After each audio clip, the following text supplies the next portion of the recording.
Chapter 1, Jobs for Today. Every day lots of different people come to Happy Hills because there are lots of exciting things to do. Sally Brown works at Happy Hills in her holiday.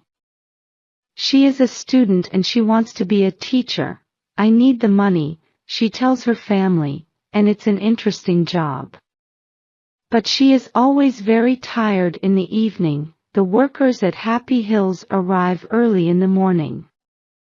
They all wear clean green trousers and yellow shirts. They must smile a lot and be nice to all the visitors. Every morning Mr. Perry puts a list of jobs for today in the workers' canteen. Mr. Perry wears different clothes. His shirt is green and his trousers are white, and he wears a red coat with "On Ken Perry. Can I help you?"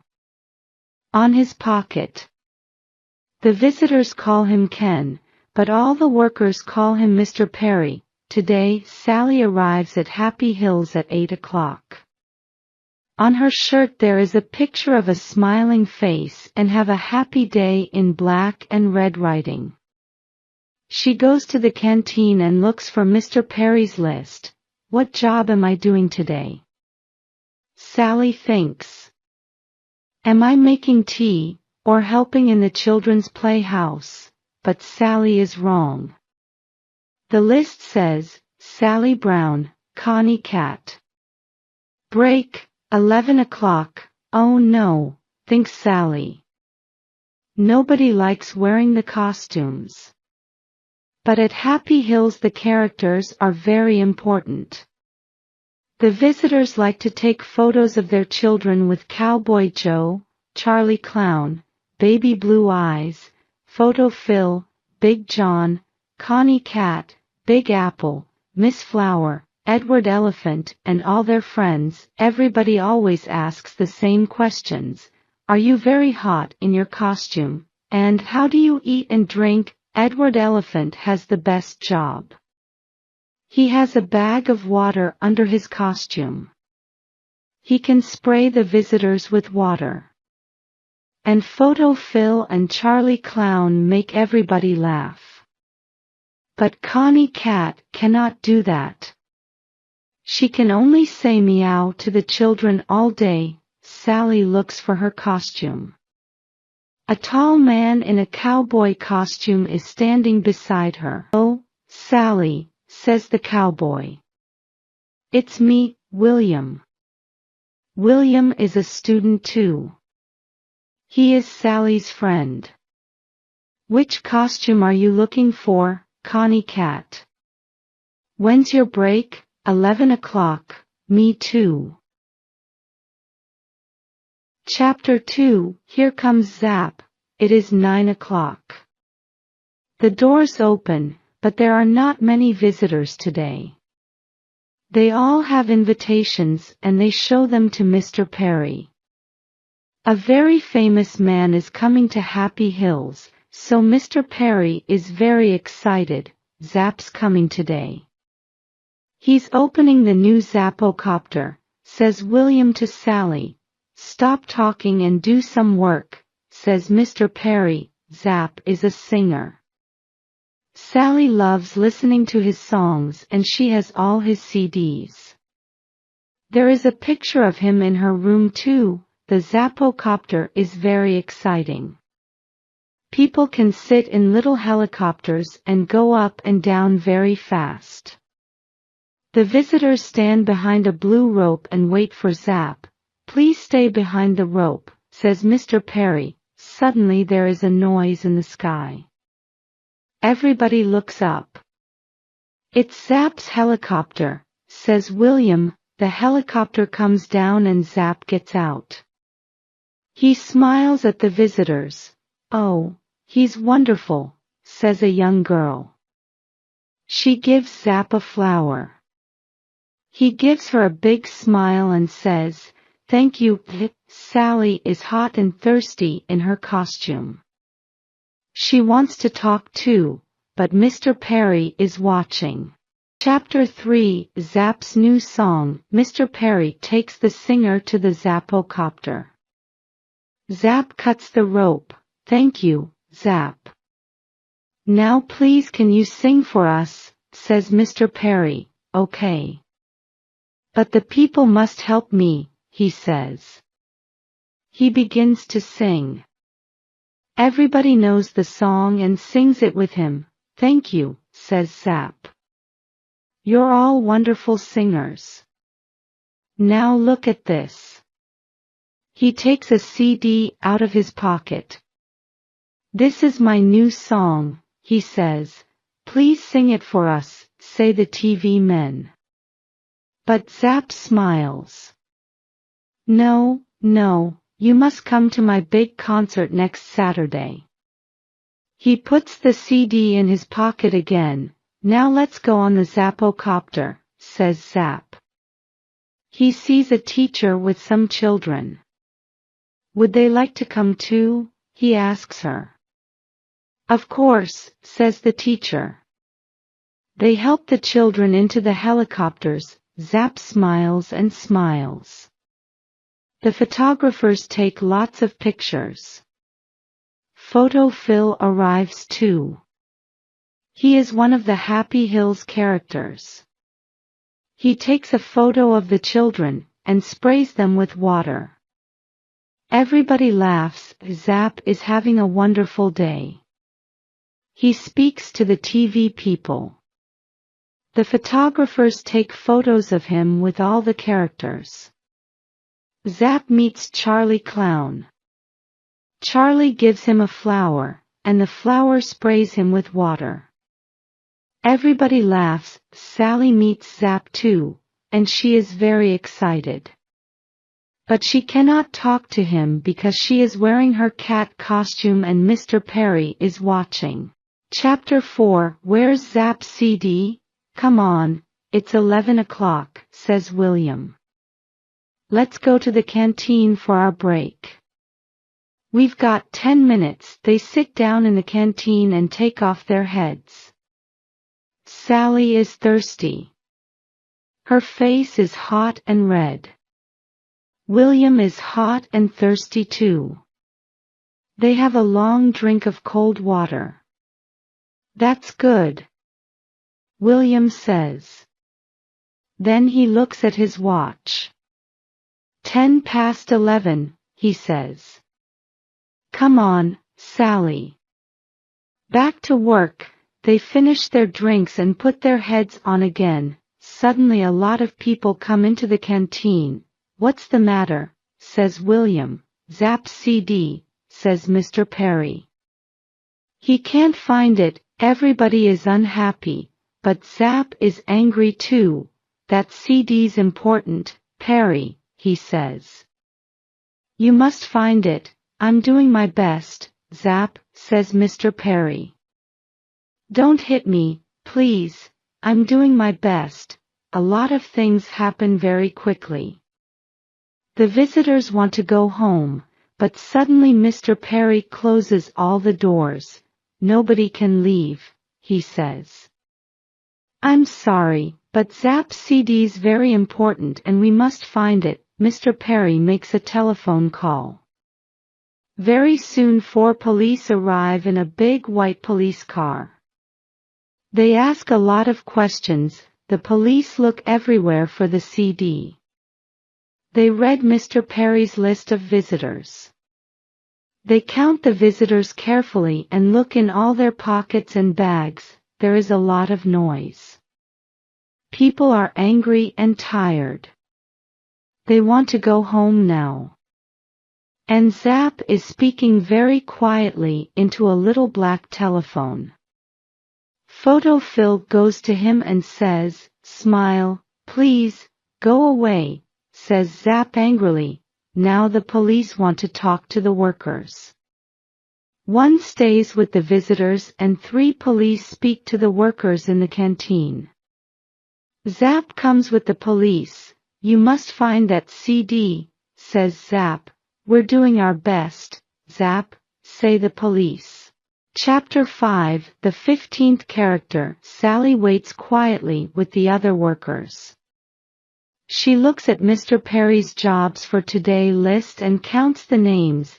there are 29 names on the list today. 15 people are helpers.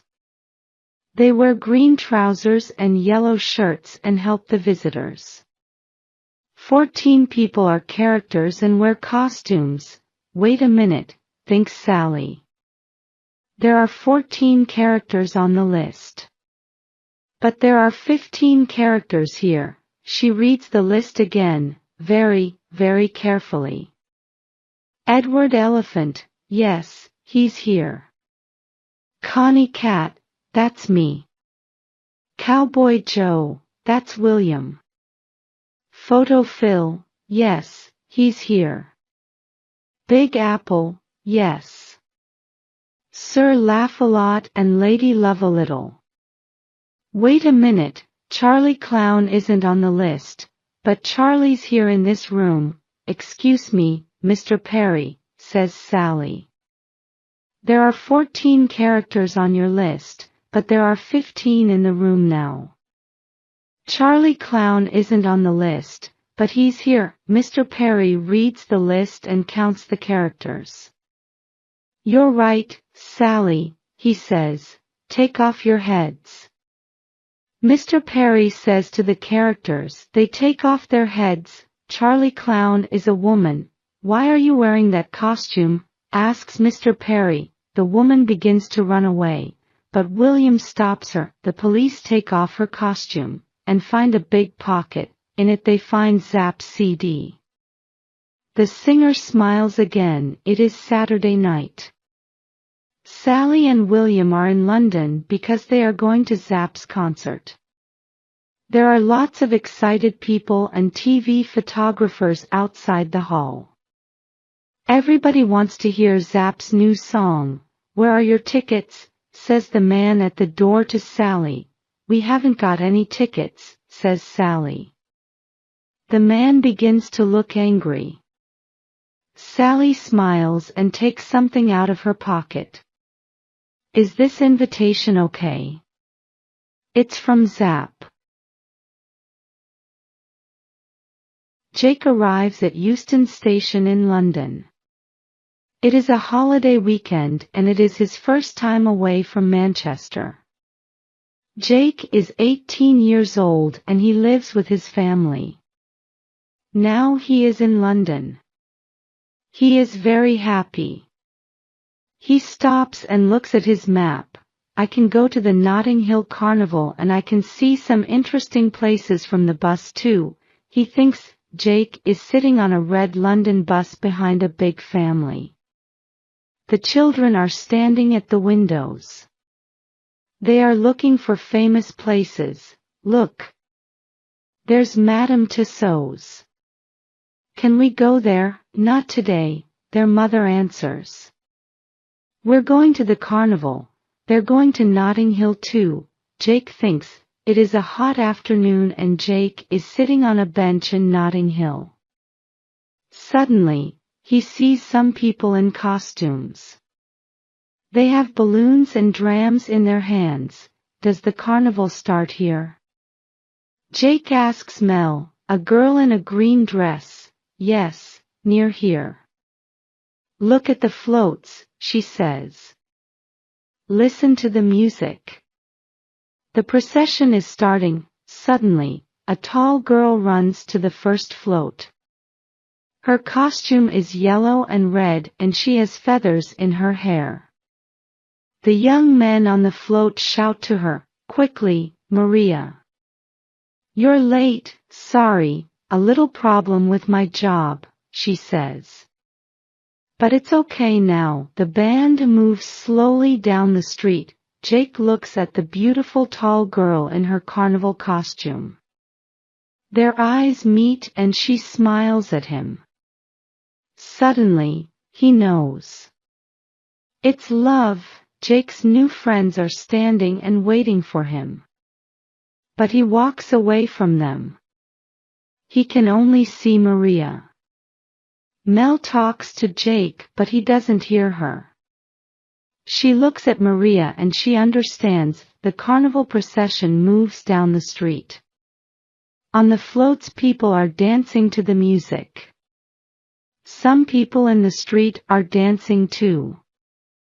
There is a lot of music, noise and color. Jake is running, but there are crowds of people near him. He can't stay with Maria's float. How can he meet this beautiful girl? Who is she? Maria looks down and sees Jake again. He has a friendly face and she likes him too. I'm Jake. What's your name? He shouts. Hi, Jake. I'm Maria, she answers. Can I telephone you? What's your number? She gives a big smile. But Jake ain't hear her. The band is playing and people are shouting. The procession goes near a street cafe. People are drinking coffee at tables on the street. A tourist is standing on a chair. He is making a film of the carnival. His wife is watching him. Jake sees a camera on the table. He wants a photograph of Maria. He takes the camera and runs quickly after the float. Maria. Maria. I want a photo. Smile, please. The procession is moving slowly. There are crowds of people in the street and Jake can't see Maria now. I can run down a quiet street and find her float, he thinks. He tries the first street. Suddenly, he hears the music from the band. He is near the procession now. He sees Maria's float and shouts, Maria. I'm here. She sees him and she waves. The tourist finds a policeman, a young man in a red t-shirt. He has my camera, he says. Yes, I understand. Can you see him now? It's very difficult in this crowd. But wait, yes, I can see him. There he is. Jake is standing on a bench. Look. That's him and that's my camera. Jake puts his photograph of Maria in his pocket. He is happy now. The policeman and the tourist run to him. Come down, young man, the policeman says. Is that your camera? No, it's my camera, the man says. Jake's face is red. Now he has a problem. Sorry, I only want one photo. Here's your camera. I'm very sorry, Jake says. I never do this. Jake thinks of his mother and he is very unhappy. The tourists think of their son and suddenly they are unhappy too. We have our camera now, they say. He isn't a bad boy. Please, can he go? No, I can't do that, the policeman says. Jake is standing in front of a police sergeant. Now, in your pockets you have a map, a pen, 5.73 pounds, a train ticket. Is that all? Let's see this important photo, the first policeman says. Jake takes the photo from his back pocket and gives it to the sergeant. The sergeant looks at the photograph for a long time. He is surprised. Where's Policewoman Day? The sergeant asks. She's at the doctor's, a policewoman says. No, she's here again now, a policeman says. Do you want her? Yes. Send her in. We have a problem. The policeman walks to the door and says, please come in, Policewoman Day. The policemen look at the photo and they smile. Why? Jake doesn't understand. The door opens and Policewoman Day comes in. She looks at Jake. He looks at her. They are very surprised. It's you, they say at the same time. Look at this photo, Maria, the sergeant says. Here you are at the doctor's, or perhaps this is a story about an emperor.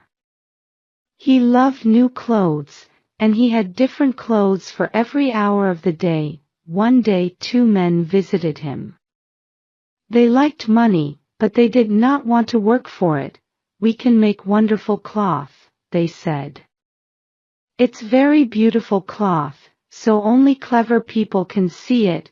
I like it," the emperor thought. "Make this cloth, then make me some clothes," he said to the men. "Some people won't see them, but they're stupid people." He gave a lot of money to the 2 men. Every day the men asked the king for more money. "We're working hard," they said. But they did not make any cloth. The emperor waited and waited. He wanted his new cloth, but he did not want to visit the 2 men. And he was afraid. "Perhaps I won't see the cloth," he thought. "Then everybody will know that I'm not a clever man." He called a servant. "Go and look at the new cloth. Ask them, when will it be ready?" The servant went to the men's house, but what did he see? Nothing. There was no cloth. "What are they doing?" the servant thought. "Come nearer," one of the men said. "Do you like our cloth? Isn't it beautiful?" The servant looked and looked, but he saw nothing. "I don't understand," he thought. "Am I stupid? I can't tell anybody about this." He spoke to the men. "Oh, it's very good," he said. "The cloth is beautiful.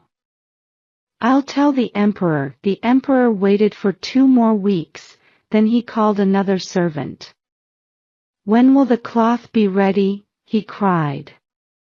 "Find those 2 men. Ask them." This servant went to the 2 men. They showed him the cloth, but he couldn't see anything. "Isn't the cloth beautiful?" one of the bad men said. The other servant liked it. The man thought, "I can't see the cloth. I'm stupid. But I don't want anybody to know." He went back to the emperor and said, "The cloth is wonderful." After 2 or 3 days, the people in the city started to talk about the beautiful cloth. "It's very beautiful, but stupid people can't see it," they said. Now the emperor really wanted to see the cloth. He took his servants with him and went to the men's house. "Isn't the cloth beautiful?" said the 2 men. "Please look at it. Isn't it pretty? Touch it." And they put out their hands and showed him. "I can see nothing," the emperor thought. "This is very, very bad. Am I stupid? A stupid man can't be emperor." He looked at the men's hands and said to his servants, "Oh, the cloth is beautiful. I like it." The servants looked and looked. But they saw nothing. "Beautiful. Lovely. Very pretty," they said. "The men will make some clothes from this cloth now." The emperor happily gave the 2 men more money. That night the 2 men did not go to bed. There were lights in every room in the house. The emperor and his people were working, they thought. Next morning, they went to the palace. "The emperor's new clothes are ready," they cried. The emperor went to their house with his servants. The 2 bad men put out their arms. "Here are your clothes," the men said. "Put them on." "Yes, yes," said the servants. But they could not see the clothes. The emperor took off his old shirt and trousers. The 2 men walked round him and touched his arms and legs. "We can't see any clothes," the servants thought.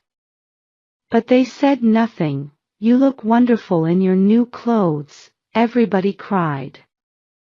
"They are clothes for an emperor. I am ready now. I will walk through the streets," the emperor said. He looked at his arms and legs. These new clothes feel very good. They aren't too big or too small. He walked through the streets with his servants and the great men of the country. People stood outside their houses or looked out of the windows. "Oh, our emperor's new clothes are very beautiful," they cried. But they thought, "We can't see any clothes. Are we stupid?" Then a little child spoke. "The emperor has no clothes. Be quiet," his father said. But it was too late. "The emperor has no clothes," a man near the child repeated to the woman next to him. She told her friend, "The emperor has no clothes, the emperor has no clothes," the people cried. And they started to laugh. The emperor was angry. "The people are right," he thought. "But I have to walk through the streets." He walked and walked. His servants and great men followed him, but they knew, too. The emperor had no clothes.